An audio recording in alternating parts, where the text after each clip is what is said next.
We've been married now for about 27 years, and we got a lot of bad advice. You don't want to have her get the upper hand, like it's a battle. Yeah, we had some battle royales because we did not see eye to eye. So last year I appeared on my friend and fellow content creator Jazz's channel to talk about marriage while caring for elderly family members.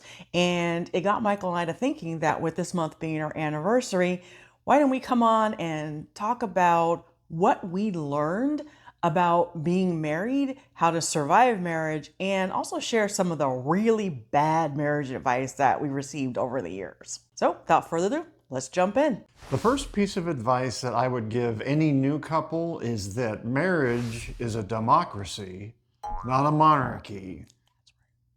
You really must treat your spouse, your partner, as an absolute equal. And it's not about trying to get the upper hand. I had some advice through the years from men that said, well, you don't want to have her get the upper hand, like it's a battle. And in the end, it will turn into a battle because both of you will always be fighting for control, which is not necessary and it's a waste of your time. I will agree with that. And it's also same thing on the female side, as we found with some of the books and magazines in your parents' house where everything was about the woman just being, subservient to the man. Don't tell him any of your problems. When he comes in the door, he's had a hard day. He doesn't have time to listen to your crap. And so that was a lot of the advice that we got, because we got a lot of advice from the silent generation and late baby boomers, where it was really about not working together, but just letting him have the upper hand and you just shut up. A piece of advice that I have for probably 20-something men who feel that they can't give up any ground and they've got to have the upper hand is to have the vulnerability to admit you're wrong.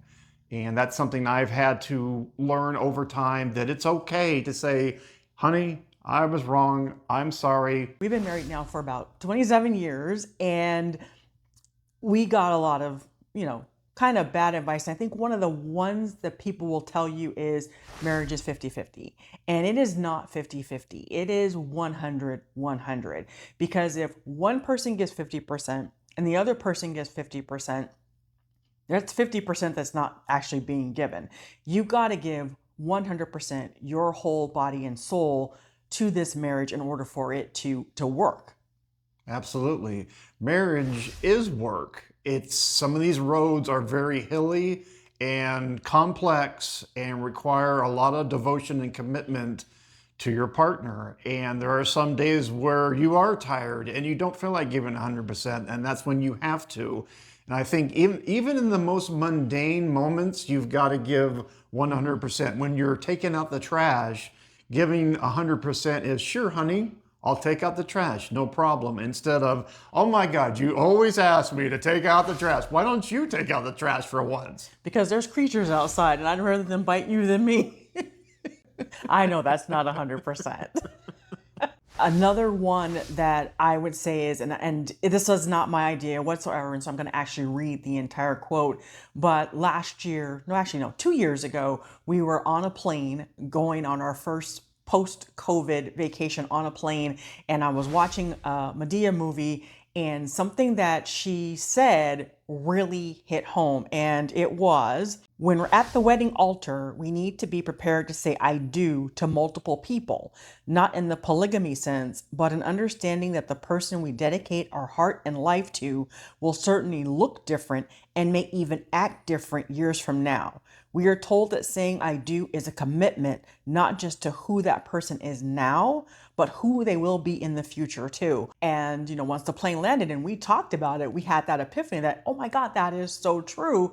Because some of our problems, early on we were so, where's my wife? Where's my husband? Where's the person that I married? But you change over time, and therefore your expectations and your love for that person has to evolve with what that person becomes. Absolutely. And when you get married, you don't think of what the person will be like standing across from you in the next 20 years, 30 years. People think the immediate future, but as all of us can contest, we are not the same person we were when we were 22 years old. 30 years later, you're a much different person. You think differently. You value different things.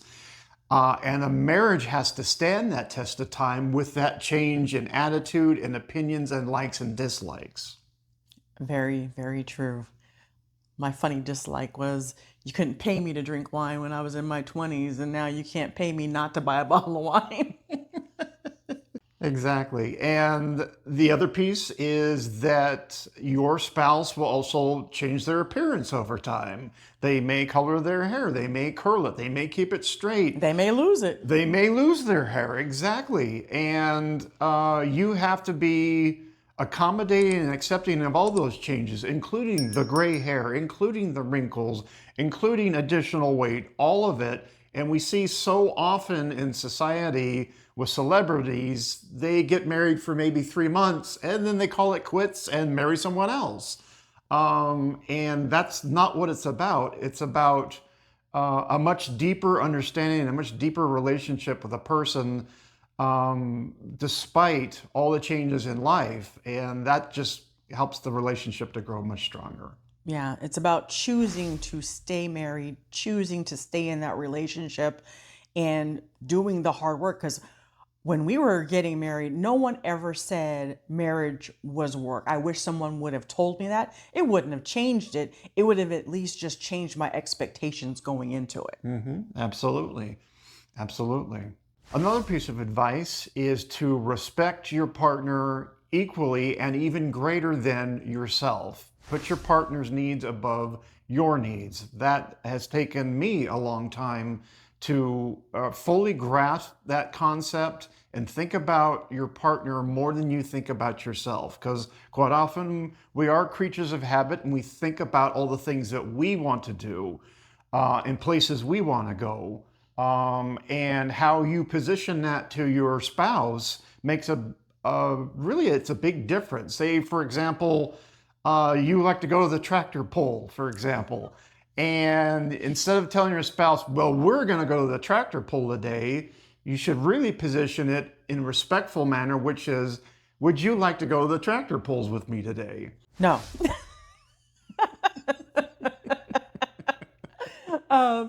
Yeah, we had some battle royales because we did not see eye to eye on how to vacation, where to vacation, the types of things that we wanted to do.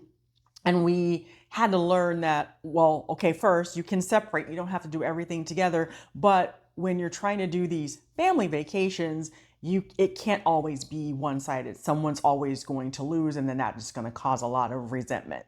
So now let's talk about some of the really bad advice that we got that we will share with you. So if someone gives it to you, just let it go in this ear and right out of this one.